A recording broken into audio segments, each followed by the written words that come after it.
Hanukkah Sameach. Wanted to touch on one matter before Shabbat begins this Hanukkah. Let's make it two. So the first was a question I was just asked.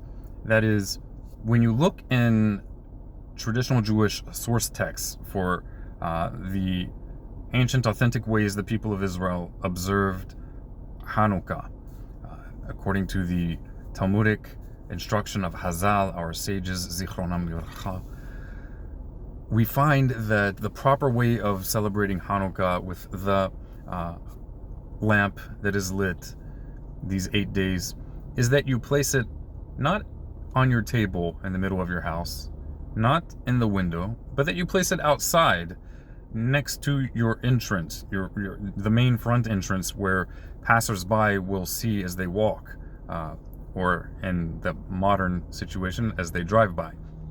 But that you place it outside next to your entrance, just opposite the opposite side of the door as the mezuzah. The mezuzah is the biblical passages, including the greatest commandment that the Lord our God, the Lord is one, and we should love him with all our heart, soul, and ability.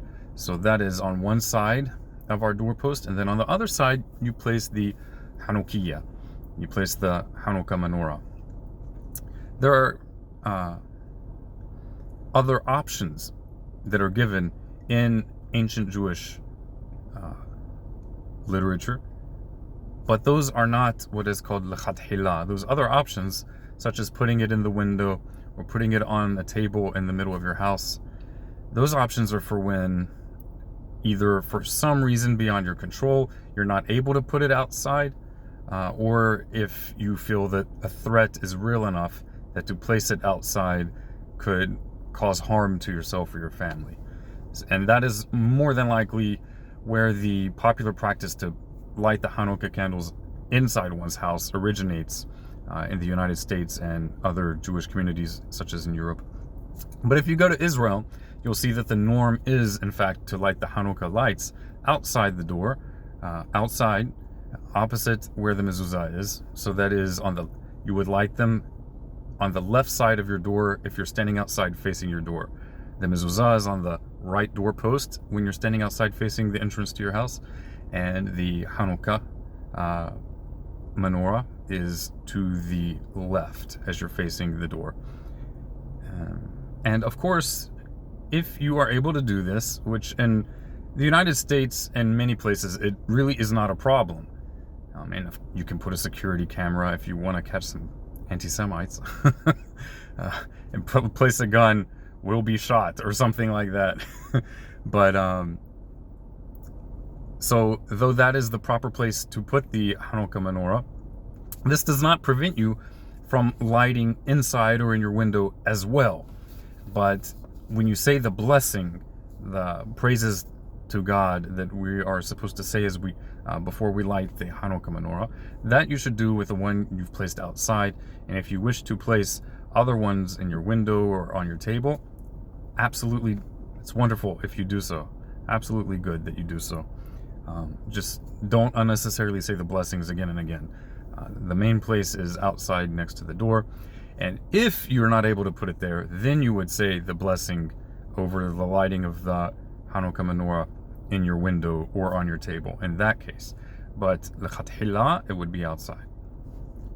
And finally, when it comes to Shabbat that falls during Hanukkah, normally you are not supposed to light the Hanukkah menorah before sunset. It should be lit at sunset, and if one delayed, you can continue. You can light it even after sunset, so long as there are people passing by in your area, in your neighborhood, who would see it. But we are not supposed to ignite a flame on Shabbat. That's an explicit commandment in the Torah, in God's Word.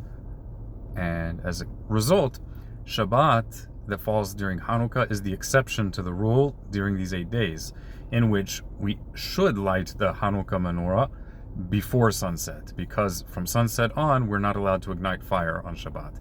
So just make sure you do that. The standard practice is that one would first light the Hanukkah menorah with plenty of time before sunset so that you could also then light the Shabbat candles afterwards if that is something that you do. And I encourage you to do so. God's Torah is a way of pleasantness that brings peace and order and meaning to people's lives, and is the bedrock of Western civilization, those good things in Western civilization. And as King David said, Torah Adonai Tamimah, the Torah of the Eternal is whole, Meshivat Nofesh, restoring the soul. Hanukkah Menorah and Shabbat Shalom.